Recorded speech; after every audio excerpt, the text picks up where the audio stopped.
जय श्री राधा कृष्ण। चैत्र मास के कृष्ण पक्ष की एकादशी तिथि को पाप मोचनी एकादशी के नाम से जाना जाता है। इस दिन भगवान विष्णु की विधि विधान से पूजा की जाती है।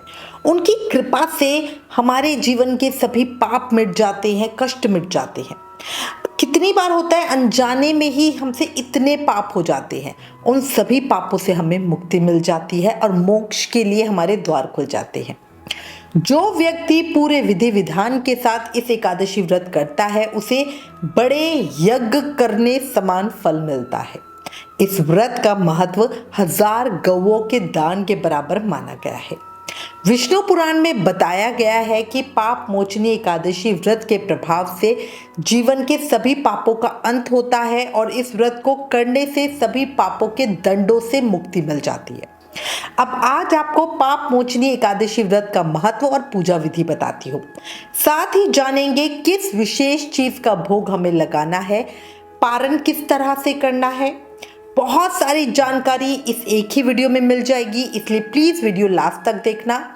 वीडियो शुरू करने से पहले एक रिक्वेस्ट, अगर चैनल पर नए हो तो चैनल सब्सक्राइब जरूर करना। वीडियो पसंद आए तो लाइक एंड कमेंट करना। आने वाले व्रत त्योहारों का रिमाइंडर अपने फोन पर पाने के लिए एकादशी लिखकर 9821025751 पर व्हाट्सएप मैसेज करना।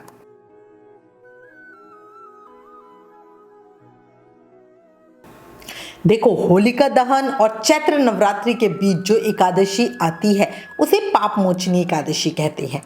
विक्रम संवत वर्ष के अनुसार ये साल की अंतिम एकादशी होती है, क्योंकि इसके बाद जब चैत्र अमावस्या आती है ना, उसके नेक्स्ट डे जो पहला नवरात्रा होता है उससे हमारा नया साल शुरू हो जाता है। पाप मोचनी एकादशी व्रत चैत्र मास के कृष्ण पक्ष की एकादशी को किया जाता है। पाप मोचनी एकादशी का मतलब है पापों का नाश करने वाली एकादशी, अनंत पुण्य देने वाली एकादशी। इस दिन व्रत करने से आपको सुख, समृद्धि और मोक्ष मिलता है। इस दिन भगवान विष्णु की पूजा की जाती है। इस दिन पूजा करने से आपके सारे पाप खत्म हो जाते हैं। स्वयं भगवान श्री कृष्ण ने इस व्रत के फल और प्रभाव को अर्जुन को बताया था। पाप मोचनी एकादशी को बहुत ही पुण्यदायी माना गया है। पुराणों में, ग्रंथों में ये तक कहा गया है कि अगर मनुष्य जाने अनजाने में किए अपने पापों का प्रायश्चित करना चाहता है तो उन्हें पाप मोचनी एकादशी का व्रत जरूर करना चाहिए। अगर कोई साधक वैसे एकादशी व्रत नहीं करता पर अपने पापों के प्रायश्चित के लिए व्रत करना चाहता है तो वो इस व्रत को कर सकता है, क्योंकि मुझे ऐसा लगता है अनजाने में तो हर कोई हजारों ही पाप करता है ना। जैसे भ्रूण हत्या करना, अबॉर्शन करवाना एक बहुत बड़ा दोष, एक पाप माना जाता है, ठीक है। किसी के सोने को चुराना, ये महापापों की श्रेणी में आते हैं। ब्रह्म हत्या करने जितना पाप फल हमें मिलता है, तो इन सभी पापों से मुक्ति मिल जाती है इस एक व्रत को करने से। अब आपको पाप मोचनी एकादशी व्रत की पूजन विधि बताती हूँ। पाप मोचनी एकादशी के संबंध में भविष्योत्तर पुराण में ये कहा गया है कि इस व्रत में भगवान विष्णु के चतुर्भुज स्वरूप की पूजा की जाती है। जो लोग व्रत नहीं करते उन्हें भी एकादशी की पूजा जरूर करनी चाहिए, व्रत कथा सुननी चाहिए और भगवान के पवित्र नामों का पूरा दिन जाप करते रहना चाहिए। इसी से एकादशी का जो महाफलकारी दिन है वो आपके लिए सार्थक हो जाएगा। इस व्रत को विधि पूर्वक करने से ही इसका पूर्ण फल मिलता है, उत्तम फल मिलता है। अब मैं ना आपको थोड़ा स्टेप में बता देती हूँ कि किस तरह से हम पूजा करेंगे, ठीक है। एकादशी व्रत दशमी तिथि से शुरू होता है। दशमी का दिन सात्विक यानी बिना प्याज लहसुन वाला खाना खाना चाहिए, वो भी एक समय। दशमी को चावल नहीं खाने चाहिए। दिन ढलने के बाद, सूर्य अस्त होने के बाद अन्न नहीं खाना चाहिए। रात को आप चाहो तो दूध, फ्रूट, कुछ हल्का चीज ले सकते हो। रात को ब्रह्मचर्य का पालन करते हुए जमीन पे सोना चाहिए।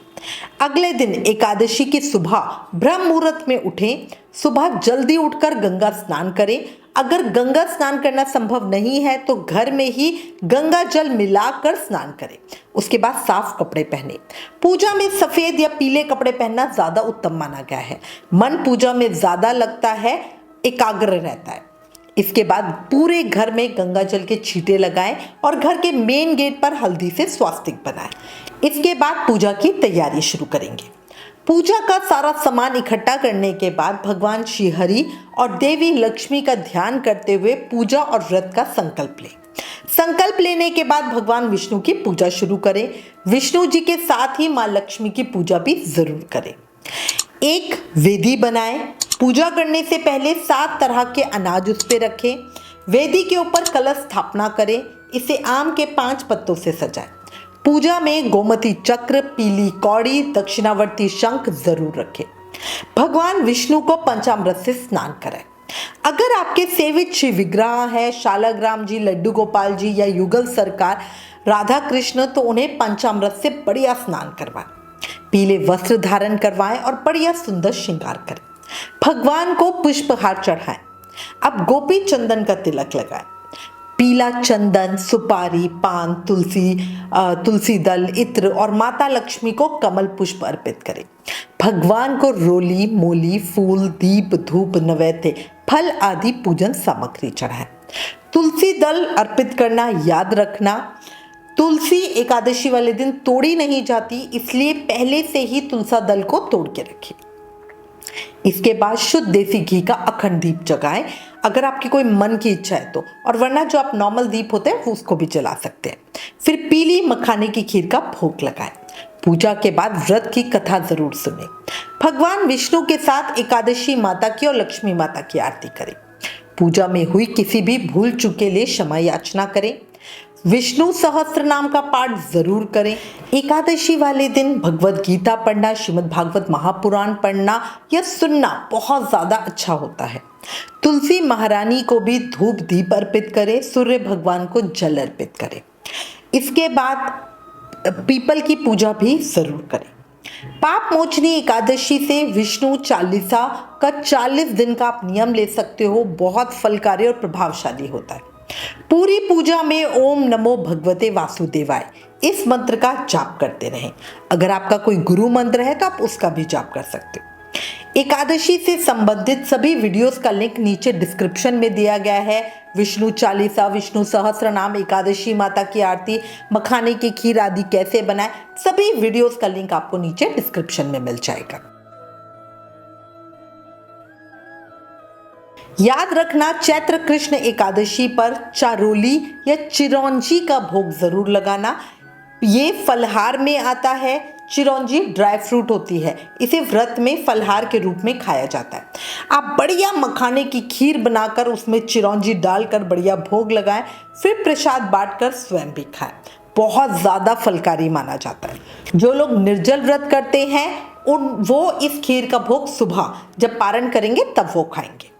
अच्छा, इसके अलावा एक और चीज़ बता दूं, निर्जल या बिना खाए व्रत करना ज़्यादा उत्तम होता है। पर अगर आपसे बिना खाए व्रत ना किया जाए तो शाम की पूजा के बाद एक बार फलहार यानी कूटू सिंघाड़े के आटे से बना खाना खाया जा सकता है। अच्छा, इसके अलावा एक और चीज़ याद रखना, पाप मोचनी एकादशी का व्रत करते हैं तो रात में सोना नहीं चाहिए, बल्कि भजन कीर्तन करते हुए जागरण करना चाहिए। एकादशी व्रत में दिन की पूजा का जितना महत्व होता है उससे अधिक महत्व रात की पूजा का होता है।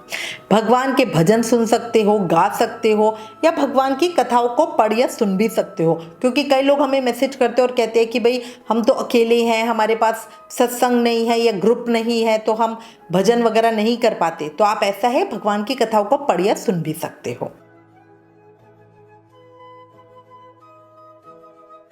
अब हम चर्चा करते हैं अपने एकादशी व्रत का पारण कैसे करें। तो देखो, द्वादशी के दिन सुबह जल्दी उठकर स्नान करेंगे, भगवान विष्णु की पूजा करेंगे, फिर ब्राह्मण को भोजन करवाकर दक्षिणा सहित विदा करेंगे। अगर आप सुबह जल्दी उठकर भोजन नहीं बना पा रहे हो तो आप सूखा सीधा जिसको बोलते हैं वो सामान भी निकाल सकते हो। उसके साथ दक्षिणा जरूर रखना। जब एक बार हम सामान निकाल देते हैं तो उसको जरूरी नहीं कि आप उसी समय देकर ब्राह्मण को, आप उसको बाद में भी दे सकते हो। और ये सब करने के बाद आप स्वयं भोजन ग्रहण करके पारण कर सकते हो। अच्छा, जो ये पारण करना है ये हमें बताए हुए समय पे ही करना चाहिए। अगर हम समय पे पारण नहीं करते तो हमें अपने एकादशी व्रत का फल नहीं मिलता है। अब आपको इस महाफलकारी पाप मोचनी एकादशी पर किया जाने वाला एक महा उपाय बताती हूँ, जो साधक को बहुत ही शुभ और जल्दी फल देने वाला होता है, उसके मन की इच्छा को पूरी करने वाला होता है। करना क्या है, भगवान को 11 पीले फल, 11 फूल और 11 पीली मिठाई अर्पित करनी है। इसके बाद उन्हें पीला चंदन और पीला जनेऊ अर्पित करना है। जनेऊ आप हल्दी में पीला कर सकते हो। इसके बाद पीले आसन पर बैठकर भगवत कथा का पाठ करना है, विष्णु सहस्त्र नाम का पाठ करना है और भगवान से प्रार्थना करते हुए कहना है जो भी आपके मन की इच्छा हो। और देखिएगा अगली एकादशी आने से पहले आपके मन की इच्छा जरूर पूरी हो जाएगी। श्रीमद् भागवत महापुराण का पाठ जरूर करना, आप पढ़ सकते हो, सुन भी सकते हो। अपनी किसी भी मनोकामना को पूरा करने के लिए इस दिन पीपल के पेड़ के नीचे सुबह और शाम दीप जरूर प्रज्वलित करना, 11 परिक्रमा लगाना। ऐसा करने से भी मन की इच्छा पूरी होती है। अच्छा, एक और बात ध्यान रखना, अब मैं थोड़ी चर्चा करती हूँ दान की, क्योंकि देखो पूजा का हमें उत्तम फल तभी मिलता है जब हम दान करें। और जो ये महाफलकारी दिन होते हैं ना, इसमें थोड़े से किए गए दान का फल भी हमें कई गुना होके मिलता है। इसलिए ध्यान रखना और इस दिन दान जरूर करना और अपने पापों से तुरंत ही मुक्ति पा लेना। इस दिन दान का विशेष महत्व है। आप अन्न का दान कर सकते हो, गरीबों में भोजन और कपड़े बांट सकते हो, गौशाला में गौओं को चारा डाल सकते हो, पीले वस्त्र का दान भी बहुत उत्तम होता है। इस दिन धार्मिक पुस्तकों का दान करना भी बहुत फलकारी माना गया है। याद रखना, इस दिन अपनी सामर्थ्य के अनुसार कुछ ना कुछ दान जरूर करना, पर खुद किसी का दिया हुआ अन्न बिल्कुल भी नहीं खाना। इस चीज़ को स्पेशली ध्यान रखना। इसी के साथ मैं उम्मीद करती हूँ इस वीडियो में दी गई जानकारी आपके लिए उपयोगी होगी। इससे रिलेटेड अगर आपके पास कोई भी कमेंट या सजेशन है तो प्लीज़ हमें लिखें।